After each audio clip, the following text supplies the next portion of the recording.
It's time to feel the rage. Welcome to Film Rage, where we talk movies in theater, streaming, and classic films as well. Directors and actors beware, as you cannot hide from the rage. My name is Bryce, and I'm part of the Film Rage crew, which also includes Jim. Hey, Jim. Hey, Bryce. And Murray, who I believe may have seen 2 movies that had robots last week. That's true. I saw 3 movies with robots, but it's not a competition.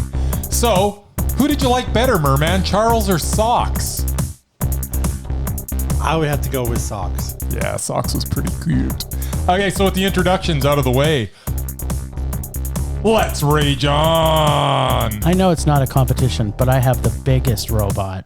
That's all I want to say. Yeah, I don't know. You can have as many robots as you want, but mine is the biggest. And thanks for all who've been supporting us. If you love our independent podcast, please like, subscribe, and share, and give us a 5-star rating on your favorite listening platform. Or support us and join the Film Rage community by joining our membership at buymeacoffee.com/FilmRageYYC. If you cannot commit to membership, you can still buy us a movie rental and dare us to see a terrible movie. And we probably will watch it. Maybe. Most likely. Now, let's get to raging, but first, here's a word from our sponsor.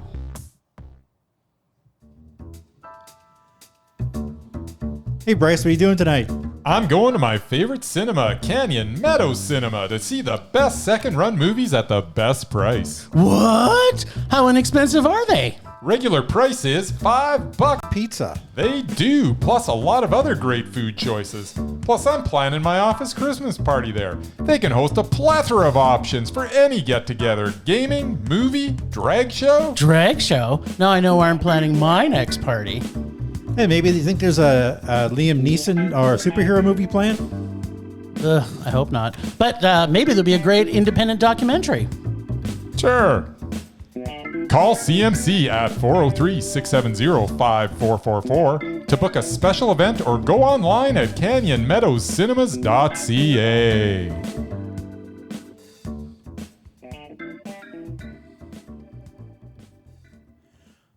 What time is it, Jim? It's streaming time! The dance. Oh, baby. Oh, we've been streaming, and we've been streaming, and doing what?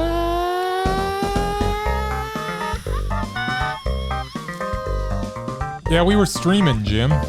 Even Murray did some streaming on the weekend. Chapow! I haven't streamed for a while. It's kind of nice. Because there's nothing in the theater.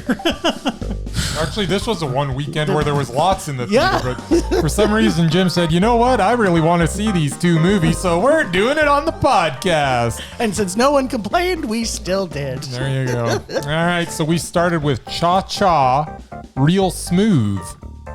On Apple Plus. On Apple Plus. Yeah, Cha-Cha Real Smooth stars Cooper Wraith, who also wrote and directed this film that is awkwardly charming but starts to wear thin by the 3rd act. Wraith's character Andrew was amusing for a while, but after you are witness to his shtick repeatedly in every single frame of this film, he's in every single freaking frame of this film, it kind of starts to become annoying. This story of meat stick employee turned bar mitzvah host who befriends an autistic girl and her mother has many genuinely good scenes that involve Andrew and the various characters in the film. A couple of heartfelt scenes with his brother stand out, but much of this was hit and miss. Rafe shows us many relationships within that seem pretty natural and organically blossom with little gimmickry, but many of the characters are woefully underdeveloped. Leslie Mann stars as Andrew's mother, but we never really get to know anything about her. Apparently she is bipolar, but this was never evident from what we were exposed to. We also got Brad Garrett as the stepdad, who was good in the role, but underdeveloped as well, and underutilized in my opinion. I did, however, like the open-ended way this concluded. There are stretches of excellent, but there are also stretches of extreme meh. Overall, I would say that I'm looking forward to what Cooper Wraith does in the future, but as for his current release, it's a meh. Okay. which I'm kind of a little disappointed. Not in you, but I'll get to that. All right. I'm never really truly disappointed in you. Well, that's a lie. This film has a bunch of layers to the dynamics of all the characters involved. It is focused around a 22-year-old train wreck of a person who may be one of the kindest and confused Jewish dudes on the planet. So many little plot points of weird and quirky interactions happen. In fact, I had a tough time as I watched it wrapping my head around some of the nuances of our lead's decisions. I really enjoyed the twists and turns and the vulnerability of actually every character in the film. I would have truly loved it at times, but the close talking of the characters and some of the acting didn't allow me to have a full love of that. It did seem a little forced and a little underwhelming at times. I really did love the story and the true love that is displayed by the family as they support each other. But a few of the direction and some of the acting took away from the film a little bit for me. So great story, quirky story. A few flaws makes this Apple Plus an Apple meh. Yeah. I liked it. I liked it too, but I think, yeah. I don't know if I would say I didn't like the characters. Yeah, I liked all the characters. Yeah. I disagree with you that there was layers to every one of them because I'm sorry, I know nothing about his mother. Well, okay, right, but you did know enough about what his mother was. Like, I agree with you. I don't think the characters were fully developed, but I think that the characters were very well defined. So you knew what his mother was about, and you knew how she supported him. You think his stepdad was well defined? I think Brad Garrett's character was, it was kind of surprising at the end because I don't think he was in it enough. Mm-hmm. But I think because they didn't focus so much on that relationship because you're right, it's all about him. The story is about him. Seriously, find me 3 seconds out of that entire film when his bloody face isn't on the screen, and I will give you $100. Closing credits? Yeah, closing credits. Thanks, Maria. You cheated. Cha-ching, I just got $100. Yeah, I like the quirky characters a lot. He just wore thin on me after a while. I was very amused for the first 20 minutes, not as amused for the next half hour. And by the time we got to the last 25, I was okay, like, really? It's ready to be done. Yeah, you know what? I liked it. I liked the film. I didn't love it. I liked it too, and there are some brilliant scenes in this. Some of the scenes which probably people are always going to be talking about the scenes with their names have left me. But the person who had the mother autism, and the daughter. Yeah. People are going to point to those scenes as some of the most powerful, but honestly, the scenes between him and his brother were the ones that I thought were there was about 2 or 3 of them that were tremendous. Yeah, and there was some very, very good stuff in here, but what was it, like an hour and 50 minutes or something? It was a little long, yeah. And it didn't need to be. And but there was some cool cha-cha dancing. There was there? I don't even remember any. Yeah. There was a little bit of cha-cha dancing. There was a little bit of cha-cha. By some happening. You mean like at the bar mitzvahs and the bat mitzvahs.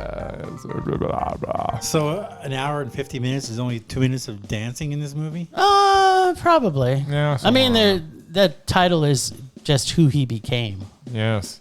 It was good. It was good. It was meh. All right. 1 for 1. This is when things start to go off the rails, I think. We also saw on Shudder. Bum, bum. Mad Dog. I don't get a dum-dum from you, dum-dum? Okay, do it again. We saw Mad God on Shudder. No, that was Netflix. Okay, do it again. We saw Mad God on Shudder. Dum. I can't even remember how it really goes. And Murray just outdid you is what it all put. Apparently he saw one more mini robot movies than you. Apparently. I guess this would be a robot movie too. Really, there were robots in it, weren't there? Robots all over the place. There's so much robots going on right now. I saw 4 then, and Murray saw 3. There's also a robot in Alien, is there not? Yeah, There is did a you robot. watch it? Yes. Yeah. I watched Oh well, it. it's 4-4. It's all tied up. This is all robots. well, you saw Alien too, so. All- Because you didn't think Murray saw it. I didn't think Murray saw it. All right. Well, you know what? This is an all robot episode. There's a lot of robots. So this stop motion puppet, live action puppet film, 30 years in the making, Yes. is a thing to be in awe of. Puppets. The amount of detail and time it took to make this film alone is enough to make anyone want to see it. Or at least they should want to see this. This film is weird and extravagant and full of grotesque creatures doing grotesque things, and does not shy away from anything in regards to the depths of weird and wonderful. But all that, but with stop animation and puppets. Lots of puppets. There was puppets. Think a demented Nightmare Before Christmas. Yes. But with filthy and vile creatures torturing and getting off in every imaginable way. All this through no real speech, but just sound and music, and done through stop animation and puppets. And so much bodily fluid. And so much bodily fluid. Yes, I'll say it again. Stop animation and puppets. The dying art of animation. It's dying. At least stop animation. It was awe-inspiring, and all from the director-writer mind of Phil Tippett, who has done the technical work on such mainstream films as Jurassic Park, RoboCop, and Star Wars, just to name a few. Perhaps suppressing his twisted mind by working on Hollywood mainstream allowed him to be as creative as this film shows us. His mind is messed up, and I loved every second of it. From the titballs monster to the disposable faceless zombie creatures, your mind at times cannot comprehend what exactly is the purpose. But then you realize it doesn't really matter. Just take me to another level of fucked up weirdness. I can take it. And take it I did. Again and again and again. I loved every minute of this weird puppet stop animation film. This was Puppet Gasm Mondo. What say you, Murr? Oh, Jim, I believe you said the magic word. What was the magic word you used? Puppet? No. Stop animation? Weird. Weird, that's right. I did say that. What do I think about weird? You don't like Remind weird. me? You don't Yes, like weird. I don't like weird. Animation was impressive. Yes. Yes. That's all I got. Stop animation? No dialogue. You no didn't, story. but you didn't say the puppets? Just creepy images. Yes. Yes. Rage. Oh. Huh. I didn't expect Murray to like it. No. Well, I didn't You expect were him to right. hate it, but I also didn't expect him to like it. I didn't super hate it, but yeah, half an hour in, there's like no story. It's just a bunch of creepy Oh, but stuff. didn't need a story. There was a lot of story. There was no Well, story. He just created It's a world. yeah, exactly. He's a god. He's a mad god. He said, "I don't like weird." It's true. Was weird This was nicely to weird. the max. Okay, weirdo, what did you think? Mad God. Mad God, the movie, may be proof that Phil Tippett is indeed a mad god. 30 years in the making and worth the wait. This is the story of a world hanging on to a thread, but hanging on nevertheless. No cumbersome plot to distract us from the overwhelming visuals. Characters include an assassin, an alchemist, a surgeon, and the last human. The motivations of the characters are unclear, other than their desire to survive in a world full of peril. The beings within this stop-motion nightmare are sometimes eaten, sometimes dismembered, for no apparent reason. And other times, they are victim of a hit and run. Splat. They are desperate for sustenance, as you will see, if you can stomach to watch. Let's call it the toilet scene, and leave it to that. So much is going on in this world where everyone is just trying to survive, where there is little concern for anyone but yourself, as every violent act that occurs is ignored by any witnesses that may be around. It shows us the perseverance of life in a world that continually tries to extinguish it. A lesson for all of us, perhaps.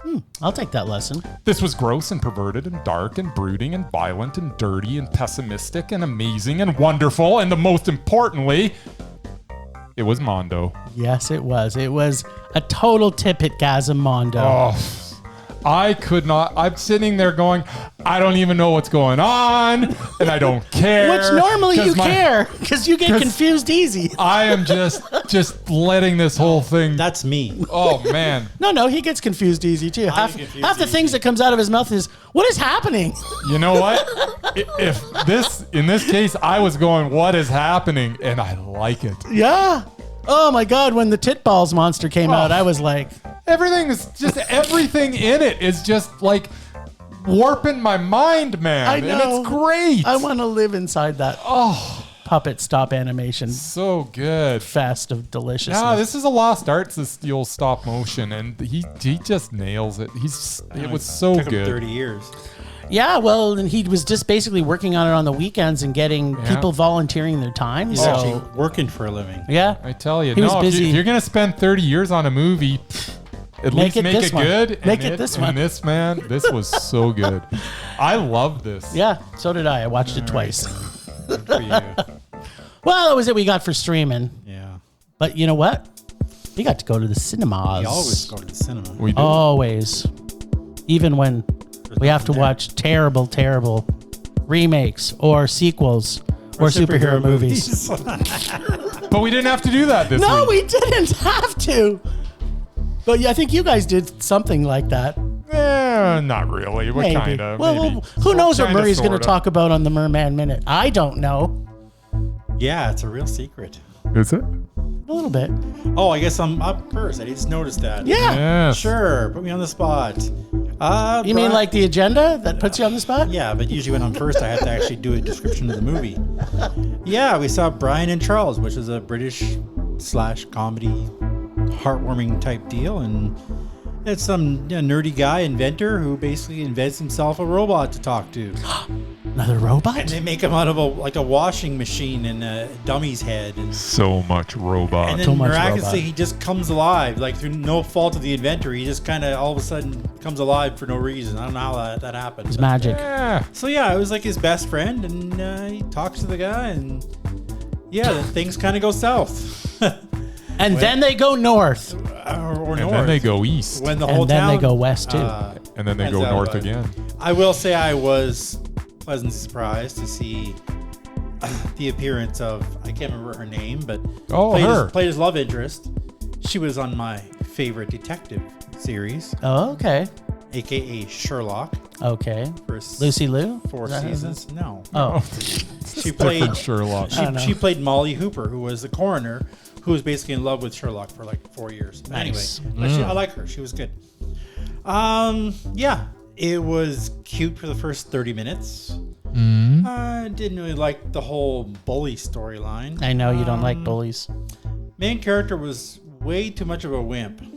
So was the whole town. Like, there's basically this family that moves into this small village, and they do whatever the hell they want. The guy shows up to the grocery store and just takes stuff without paying and knocks things over, and there's no like law enforcement, nobody to actually stop this family from bullying the whole freaking town. Yep.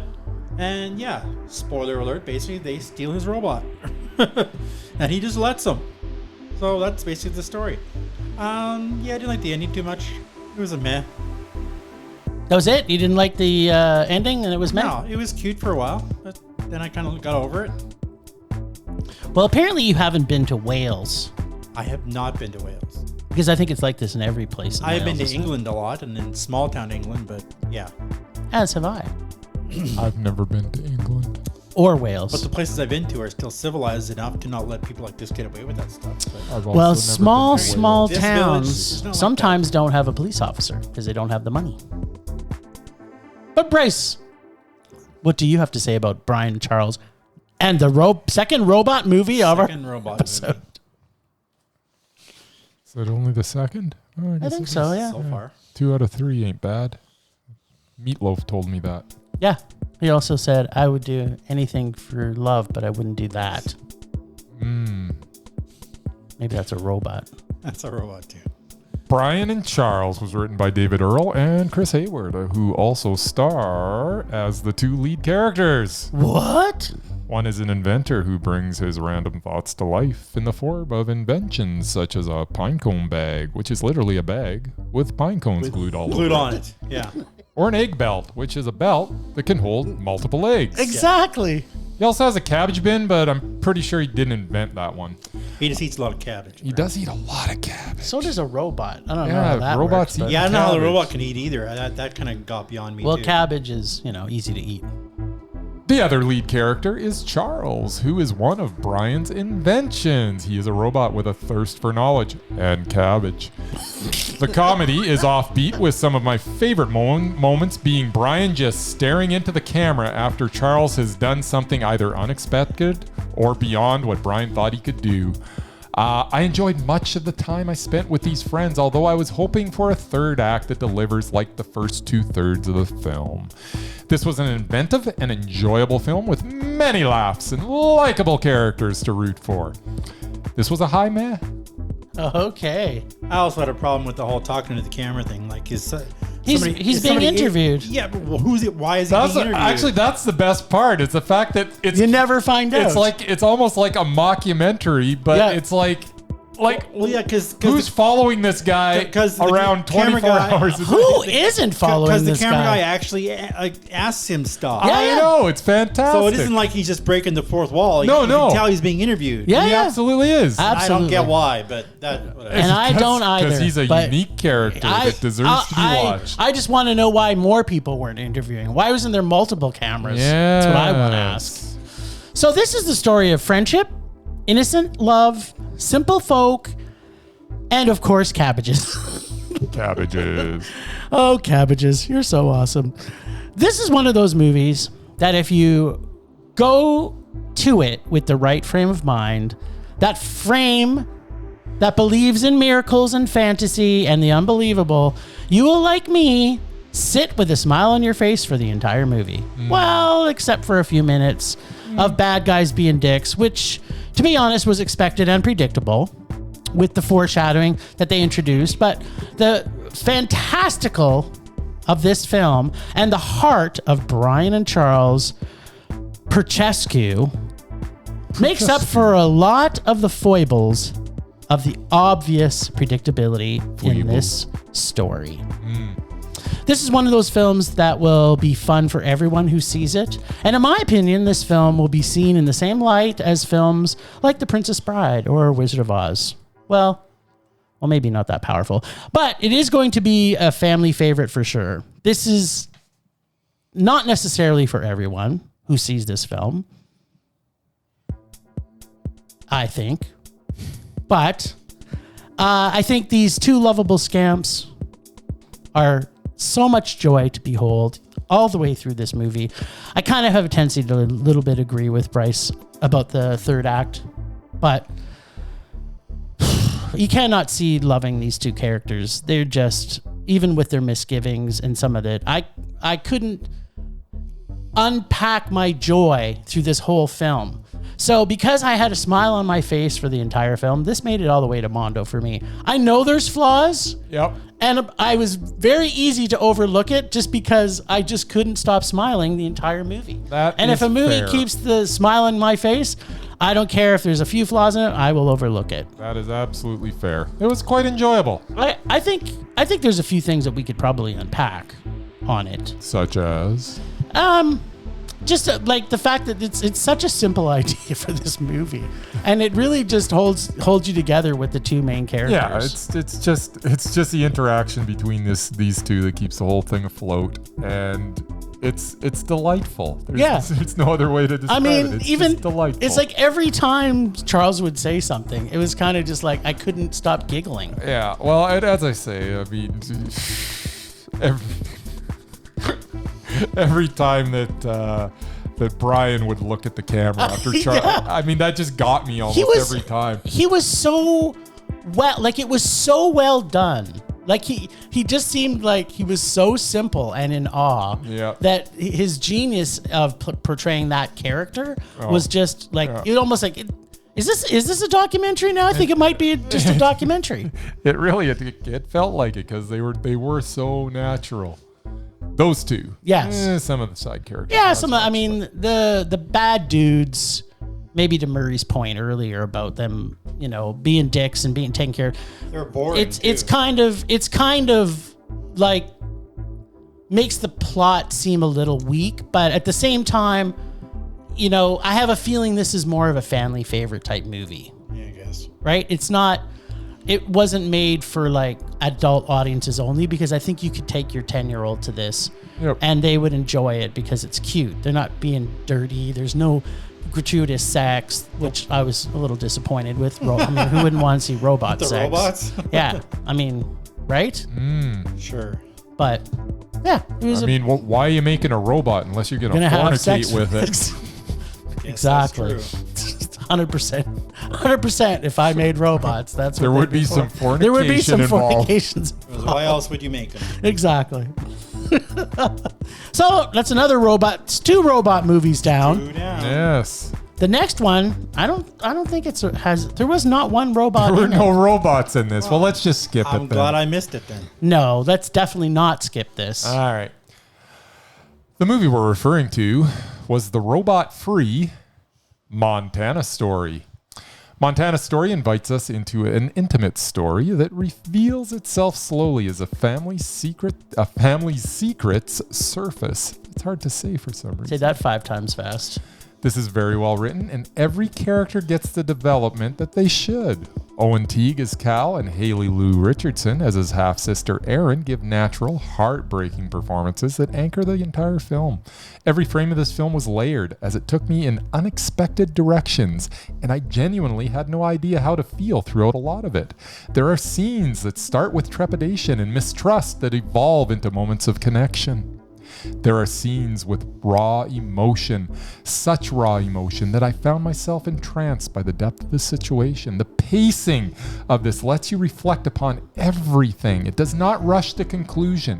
What it does do is mesmerize you with superior acting.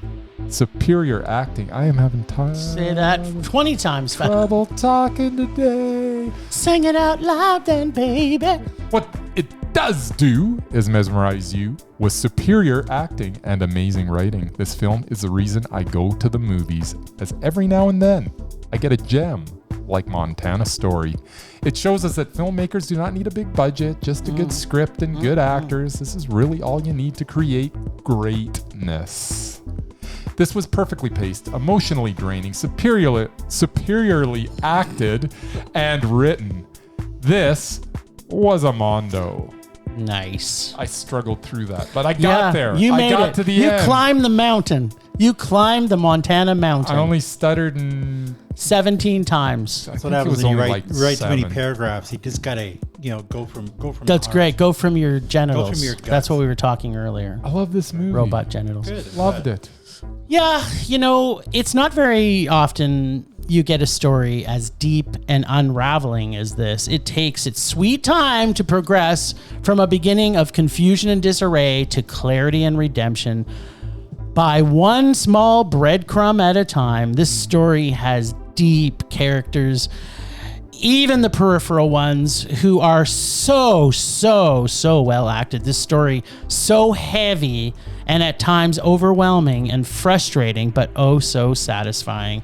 The only real complaint I have of this movie is, I would say, the trailer, which advertises the cinematography is so big you will need to see this on the biggest screen, but was actually the weakest thing in this movie. The scenery of the beautiful mountains are so very secondary to the size and scope of the great actors. In fact, shooting in Montana is almost wasted because you really can't take your eyes off our actors. Half the time, the mountains were not even in focus.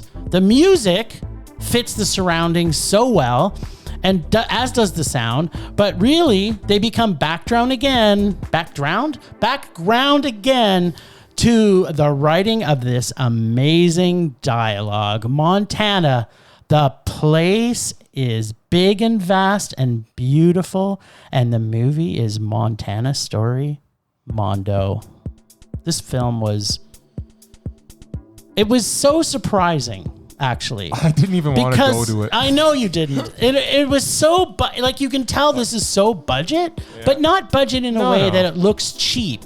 It's just they didn't have to spend a lot on this movie, but because it's really a lot of dialogue and people connecting. Yeah. And what's really great about it is they do tie into this and weave into it the characters of these indigenous people from Montana who are, they're displaying them as just regular people. What a concept to just introduce characters who just happen to be indigenous, but also happen to be just normal people.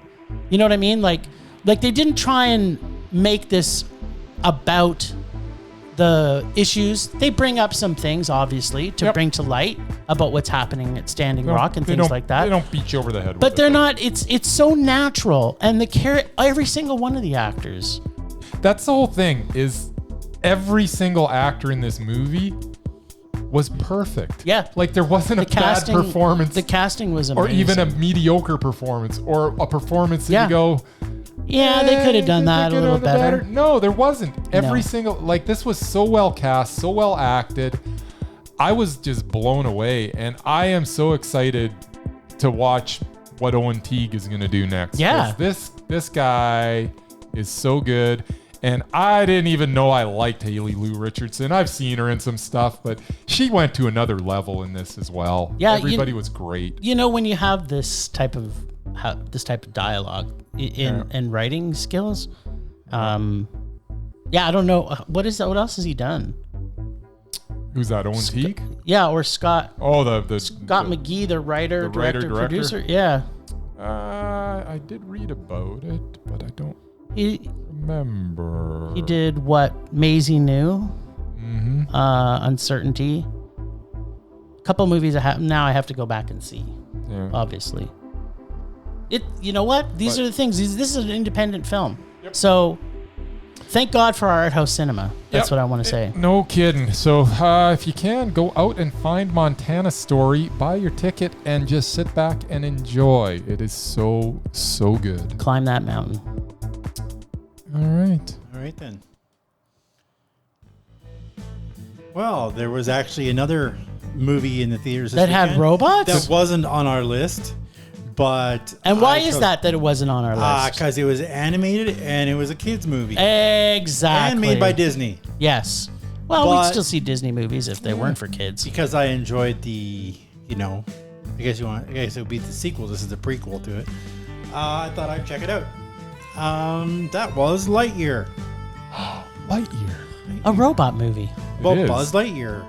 Which, at the beginning of the movie, they basically tell you, like 1990, whatever, this kid was given this astronaut thing as a toy, and it was his favorite toy. And this is the movie that he saw that made him want the toy. And I'm like, but the movie just came out now. I don't know. Back in time. I've seen two movies today, Alien and Lightyear. With robots. Two vastly different films. But they both have robots. Something in common. Well, two things in common. Oh, two things. The other is a creepy cat. The cat in Alien wasn't that creepy. I think he was creepy. Cats are always creepy, Jim. And they're creeping. And most of the time they're evil. Cats are always evil, too. Exactly. I would just like to say to our listeners that not all of Film Rage believes that cats just cats two-thirds are evil. Just two-thirds are evil. Just the dog people in here. Yeah. So Lightyear, it was animated. It was Disney. So it's never going to be, a Mondo for me. And it lost points steadily as I watched it. First of all, no Tim Allen. Yeah, what's up with that? Thank goodness. Which, almost prevented me from seeing it. I mean, Chris Evans is okay, but he's no Tim Allen. And it was Disney. I don't think he'd argue with you. And it was animated, so it lost points for that. So, and it was a fairly stupid storyline. I like where this thought is going. I felt it was. It was all right. And you know what? A good thing that one thing that Buzz Lightyear could do really, really well: crash spaceships. Pretty much every ship he got into, he crashed. Did he say to infinity and beyond at least? He did that a few times. Yeah. Okay, that's good. For what reason? I don't get it. I don't know. It was a thing with him and his friend. It was like up and away. I guess It was his No. to infinity and beyond. No, that was just a saying that him and his buddy had. Oh, okay. But whatever. So is Yeah. it? I'm kind of hearing this is kind of like Top Gun Maverick, but for cartoon No. critters. Well, No, it Not wasn't. to really give away too much of the story here, but basically, they're on a foreign planet on a mission. Then a bunch of viney plant things come alive, and basically they try to escape in their rutabaga or turnip shaped ship, and he ends up crashing it. So then him and like hundreds of his crewmates are stuck on this planet. So basically, they spend years trying to find a way off the planet to develop new, hyper speed, whatever it is. Yep. Technology to get off the planet. And every time he goes up, it's 4 minutes for him and it's 4 years for everybody else. Ooh. So basically, it takes 100 years. Everyone he knows is gone, and he's left with a bunch of incompetent cadets to basically save the planet with. But so that How was does this tie into Toy Story? It doesn't. It doesn't. It was Basically- Buddy Andy's favorite Andy movie. watched the movie when he was a kid, and he begged this his parents movie- to The buy the movie toy. that he Oh, watched. and then bought the Buzz Then Lightyear bought the toy. toy. Right. So that's what they explained. Okay, now I understand why Yeah. kids would want to see Anyway, this. so why But- did you two want to see this? I don't know. I don't remember why. I like the original. I like Toy Story. I guess. But I'm not. Did really you learn your lesson, Marie? I don't know. It wasn't terrible, but one thing it did have going for it Well, let's hear it. is one of the buffoon cadets, which is on his team, is voiced by Taika Waititi. And he was freaking hilarious. When isn't he? He freaking was a complete hilarious? goofball. He was a klutz. He just kept screwing things up for him. Nice. And he was awesome. So basically, Taika Waititi saved it from a rage Okay. to a funny meh. Sweet. Now, what did you think? I think you saw this too, didn't you? I'll just not? say a couple things real quick because I saw Lightyear as well. Number one, when did Jack Black change his name to Peter Son? Because I swear to God, the voice of Socks is Jack Black. Every time I hear beep boop, it's Jack Yeah, he Black. did that a I'm lot. sorry. The cat was cute. Did they sing any Tenacious D? No, but there was that no would have been singing. awesome. There were no songs in this Disney movie. Damn. I'd also like to say that, it looks like Taika Waititi has gone full Disney now. He may have. Talk. So yeah, he stars as Mo in this. And I'll just finish up by I liked Lightyear. It was meh. Okay. There you go. And Marie liked things about it, and Like it was things meh. about it, but I don't like animation as a rule. Yes, it's not your genre of Yeah, choice. and I will say one good thing. As far as I know, there were no kids at the screening I went to, so I was happy about that. Were any kids harmed in the making of this movie? No. We can only hope. Was there kids harmed in the watching of this movie? We can only hope. Possibly. Exactly. They may have been scarred emotionally, but Poor little CLFs. poor little CLFs. That's right. All right. Temperature rising. Vision blurring. Rage taking over. Time for some rage.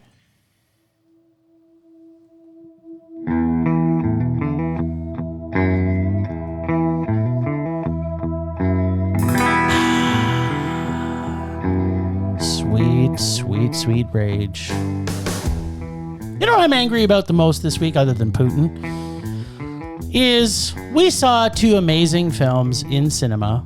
I said we, collectively Bryce and I, and Murray and I saw one. And that's all we got to see this week. Because they also released Lightyear, which I also think still didn't do that well at the cinemas. No, you get crushed by the dinosaurs. Yeah, still dinosaurs and Maverick are crushing it. Yep. So that's my rage this week.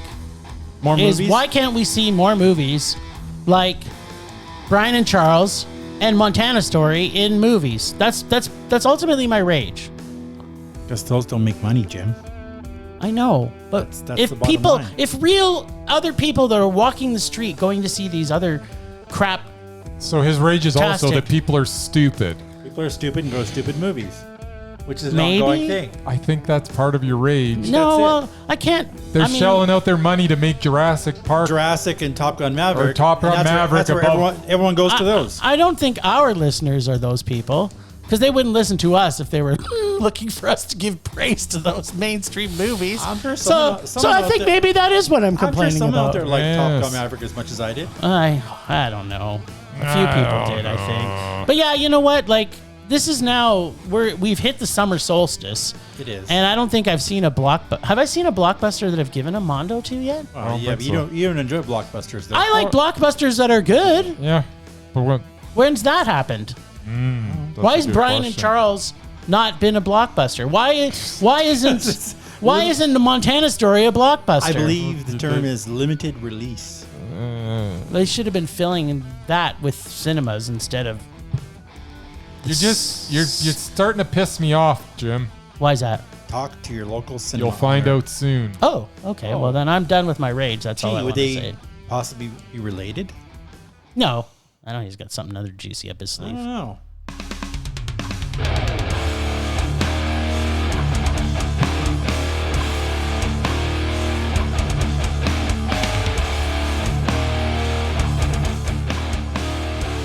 My rage this week is the fact that every weekend at the movies was not as enjoyable as this one. I got to watch a quirky comedy with adorable characters in Frank and Charles, a triumph in storytelling with superior writing and acting in Montana Story, and I even got a chuckle or two out of Lightyear. As a combination of Taika Waititi and Peter San, doing his best Jack Black impression, had me giggling throughout. I got to watch 3 movies that were completely different from one another, and were all worth watching. I cannot remember the last time that I could say that, but I hope that I'll be able to say it at some point. Again in your life. The fact that we do not get multiple quality films released every weekend makes me rage. So we're in direct. Competition. Where have I No. heard that before? We're in direct We're competition with our got the rage. same freaking rage. Well, you But know, it's so stupid. Like, how are we not getting?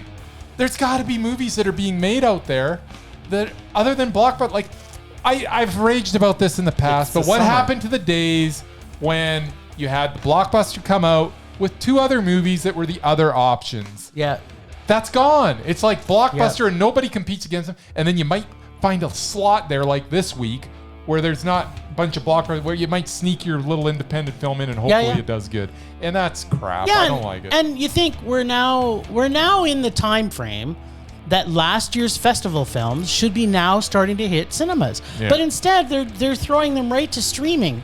It's like some of the films, if we didn't by accident happen to have an art house theater in our city, we wouldn't have got to see films like Parallel Mothers or what was the one with Antonio Banderas that we like so much? Competition. Yeah. Okay, again, That one's coming out. yeah. Yeah, it's coming out soon. But mainstream cinemas aren't playing these. So maybe our rage is directed at mainstream cinema. I believe it is.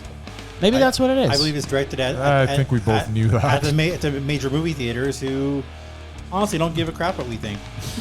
Yeah, but so They're are only out they there to make actually money. filling the cinemas when they have 72 showings of one movie? Well, yeah, that I don't agree with. If you have 15 screens, why are 8 of them have the same movie? Yes! I don't get that.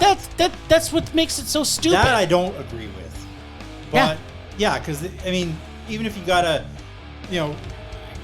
hold movies over for a couple extra weeks, at least give somebody an option to see anything besides that one movie, yeah, which they don't. they just But keep holding on. They just want to make the money. That's not really a surprise. Rage subsiding. Pulse slowing. Anger fading. Hey listeners, it's Duncan from GDT Podcast, here to tell you about our show. On GDT Podcast, it's always a good day to talk about movies. Hosted by Gardner, Duncan, and Tarn, we discuss movies we love and interview independent filmmakers. Join us for in-depth interviews with your favorite independent filmmakers, like Jim Burkett, creator of Coherence, Greg Sestero from The Room, and many, many more. If you're interested in independent movies or want to make your own film, this is the podcast for you. Check out our show anywhere you listen to podcasts by searching the letters GDT and follow us on Twitter at GoodDayToPod. Yeah, I don't believe that's their real names. Gardner, Duncan, and Taryn. Sounds made up. Was that It the sounds real like names? their first names are Good Day and Two. And 2, yeah. That's right. That's right. That's legally changed names. That's right. All right, then. Those dudes are awesome. All right. We got some listing to do. We do. And just remind people, go to our website, filmrageyyc.com, and take a look at our lists page, and you will see this is our segment where we're talking about the lists for multiple different reasons. But we're on a trend because of last week to put Harry Dean Stanton on the Mesmerized list. And Bryce said, and I was going to quote him, but why don't you quote yourself? I have no idea what I said. I said probably something to the attempt that if Harry Dean Stanton can out-mesmerize somebody else that's John on our Hurt. list, no, I just said on our list at the time, then I will think about putting it, then we will put him on. If he can beat out somebody on our list, so we came up with the movie Alien, in which he and John Hurt are both in, And our Mesmerized for Life, and Veronica Cartwright. and our Mesmerized for Life, Veronica Cartwright. So, yeah. Is that who was in it? Yeah, she's in it, yeah. Oh, I she's didn't- the other woman. Oh, I didn't realize that. Yeah. So I watched Alien. Yes, you did. As did I. I hate this movie. What? hate the movie. How could you hate this movie? It's Well, so I- good. I have never, ever, and I've tried to watch it. A Gotta 1,000 times? Nah, probably 10 times. This week I tried to watch it twice, so I watched it 8 times before this. And I have never made it through without falling asleep. Really? Never in my life have I made it through Funny you Alien should without say falling. that. It's got to Or be really Murray's. good. And I'm sorry, Alien is just not great. Having said that, I saw enough of Harry Dean Stanton and John Hurt to have an opinion. Okay. Well, 'cause Well, they I'm didn't- very anxious Because they to didn't it. make it through the movie. So you know, But once they died, you can stop both, watching. they both had pretty equal screen time when you Yeah. come Yeah, right that's down to it. that's what makes this actually a real Even? good. Okay, so before you tell me your thoughts, because in my rewatch of it, I loved it just as much as I watched it the first time, and probably I don't watch very many movies multiple times, but I've seen Alien quite a few times. I'm never watching it again or attempting to. Well, you never know. It's terrible. You might have to watch it by accident.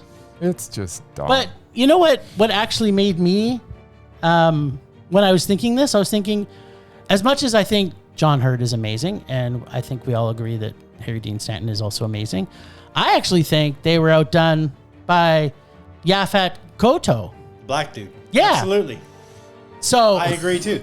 I mean, if we, because I have yet to see him where he's also not mesmerizing. This movie has a ton of people in it that Yeah. are pretty talented. yeah, So, okay, here's a question for you. right. If we add him on, do both of them go off? I need to even rack my brain to think of 3 other movies he was in. I think I think he was in a Bond movie. I don't remember anything else. he's been in a ton of stuff that I think you've probably seen over the years. I think he was in the But- first Roger Moore movie. I think it was Live and Let Die. Yeah, I'm pretty sure he was in He Live was and in Let that. Die. But that's the only thing I remember him in. He was in Midnight Run, also, which I'm sure Oh, you've really? seen. He was in The Running Man. Do you remember that one? Schwarzenegger? Yep. Huh. He's the black dude in that. Never saw it.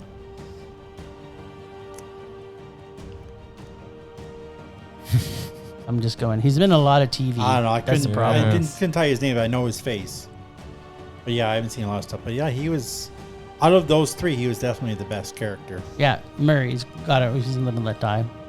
The Limit, Bone. He's in a few. Yeah. He doesn't have a big, because he's very much a TV actor. And it was mostly 70s, I'm pretty sure. Mm-hmm. All right. He died so young. I don't think he out mesmerized Them in the so- movie. so it Okay, doesn't- so that's not happening. He's not making it. Okay, so, So does that? So that means that you're just putting that aside then. well, obviously, unless we decide to see more of his stuff, but if he can't beat these 2, then there's no sense putting him forward. So, okay, who did in your opinion, did Harry Dean Stanton out mesmerize John Hurt?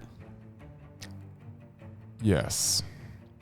And I only say that, and it's close. I mean, to be honest, Yeah. I wasn't super mesmerized by either of them. No. But I hated this movie.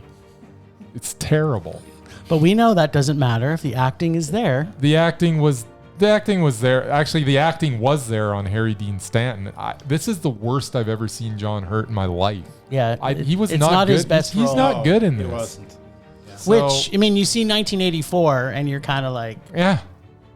It's like, but, if we're basing it on this, and yeah, Harry Dean Stanton. Then he- Murray, what do you say? Then he reprises the same character in Spaceballs, Yes. making fun of himself. Yes.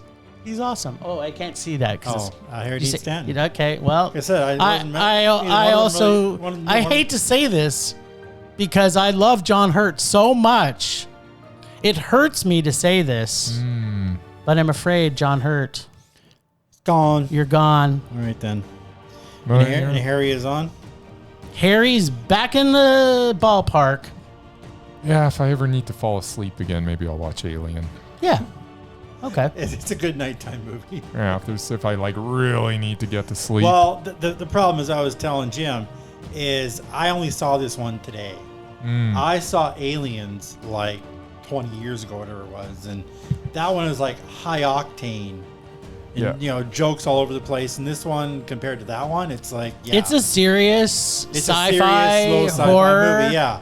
Yeah. So I guess maybe that's my fault. I didn't see the original first, but I didn't like Alien, and I didn't like Aliens I loved it. either. Did you love Alien 3 though? Alien 3 stunk. That's the one with They're on the prison planet. Is that with Winona Ryder? No, That was 4. that's That's Aliens 4. 4. Oh, 3. Yeah. I believe in 3. They're all the same. It's all garbage. I don't like the series. In 3, Sigourney Weaver I finally like dies, the and Alien series just as much as I like the Predator series, and There you go. I like those movies even more. I guess I like those movies more than the Alien versus Predator movies, but they're all crap. I don't know. It's rage. First Predator was okay. So wait, are you actually rage. saying you would give Alien a rage? Yeah, Oh wow. I give would. Alien I'd a go that rage. far, but I might give the first Predator a med just for the scene where Carl Weathers and Arnold Schwarzenegger do their high arm Yeah, clap? when they do their Clasp little, hands. when they clasp hands and they're both like flexing their muscles.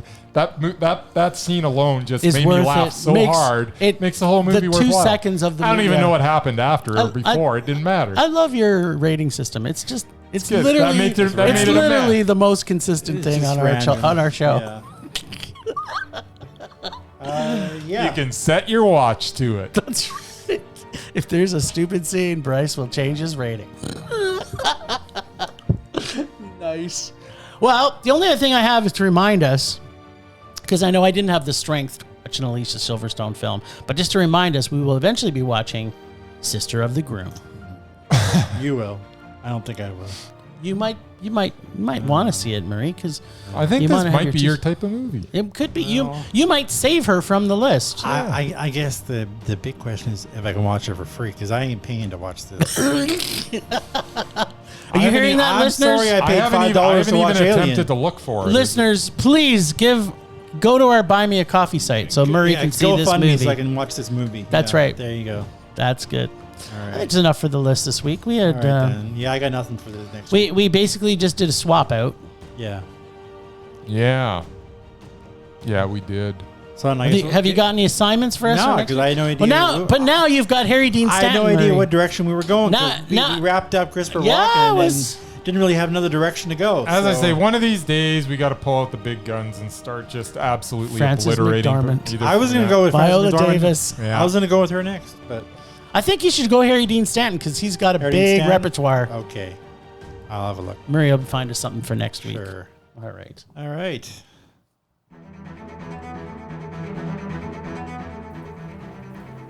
Last week on Rage or Dare, Jim accurately predicted that he would pull a rom-com from Bryce's 13-year-old girl's spirit animal bag of rage because he pulled What Happens in Vegas. Really, Bryce? Even I, the nerdy photographer, Casey the Great and Powerful, know you will get greater effect on Jim with musicals. Now, where was I? Oh yes, okay, hold on. This week, the gang from Two Idiots and a Dog have come back from their shameful first rage attempt when they dared the boys to see Sharknado.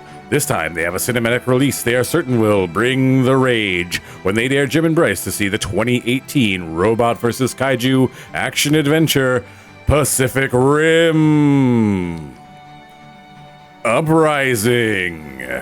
Let's check in with Jim and find out if what happened in Vegas should have actually stayed in Vegas, or if, just like the clap you caught in Sin City, it gets shared with everyone you come into contact with.